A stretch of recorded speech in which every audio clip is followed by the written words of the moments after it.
First and foremost, we believe in God, we don't believe in genies. At least Edwin Sifuna has confirmed to us that he believes in genies, and they are somewhere in a bottle.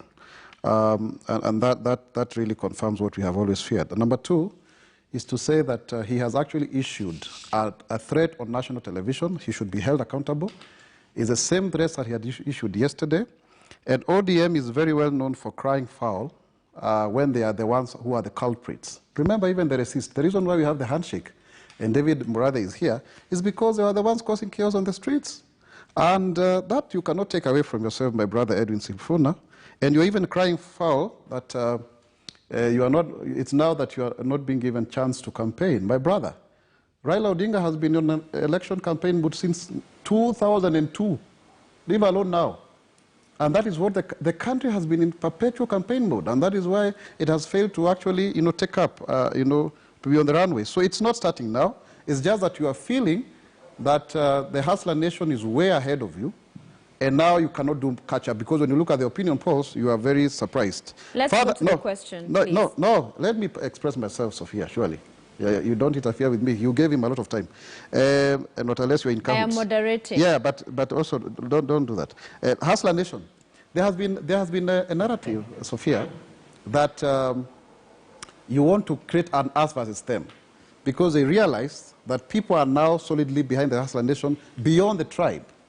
So what they are doing, they are coming up with violence, so that they show that the Hustler Nation is us versus them. Again, allegations. Mwaura, allow me to, otherwise we'll go offspring if everyone decides to go with whichever direction. We'll get there, a step at a time. I have asked a question regarding why not mounting a no vote. Otherwise we will not move, and everyone then will have their own conversation. Let me explain.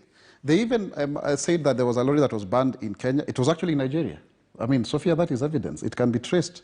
So when we have these kind of things, we had even a Kashmir with the Hustler, things in Langat or somewhere. So let us not go that direction, because they have realized that Kenyans are uniting against a new message that is economic in nature, a bottom-up where everybody has an equal opportunity, and that is why they are rising up. And that one we will not agree.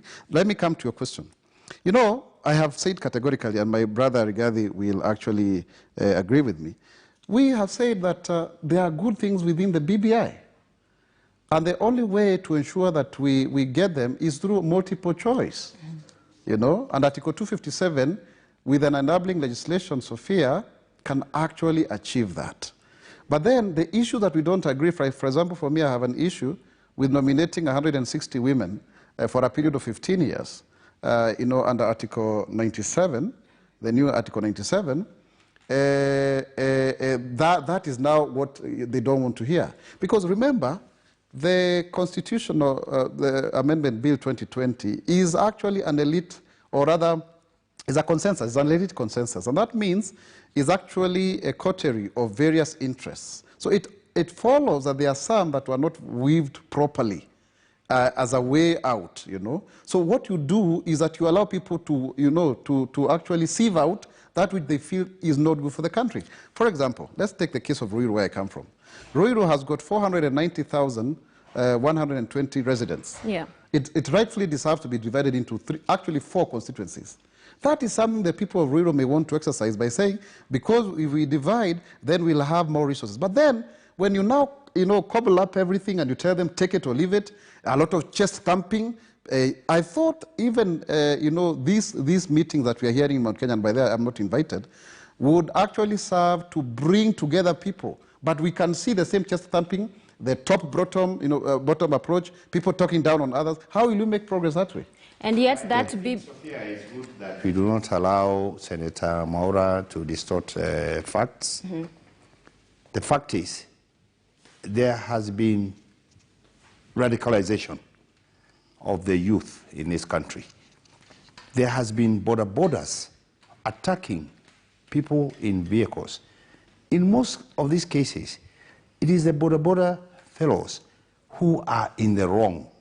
And then when you accidentally damage one of them, they gang up, they call up each other, and they are attacking people.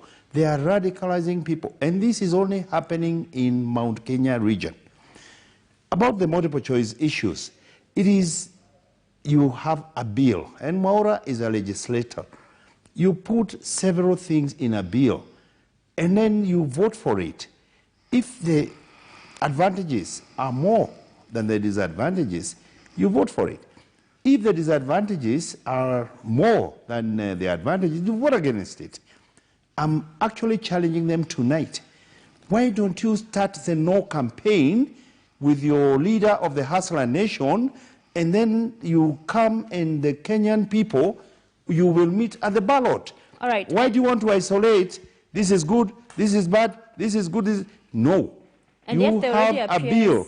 In fact, it is called the Constitution of Kenya Amendment Bill 2020. Let me take this to Sifuna, because we have seen the former Prime Minister on various, today he met the religious leaders, he was meeting the university students the previous day, different sectors popularizing this BBI. And there are those who've argued the president, his handshake brothers they're called, is not seen, quote unquote, on the ground as much as Mr. Odinga is doing. And also that he has not even taken him to central Kenya on the same, as opposed to what we've seen Raila in the past take him to Nyanza. Does this worry you as a party, that it appears you're largely carrying the weight and doing the heavy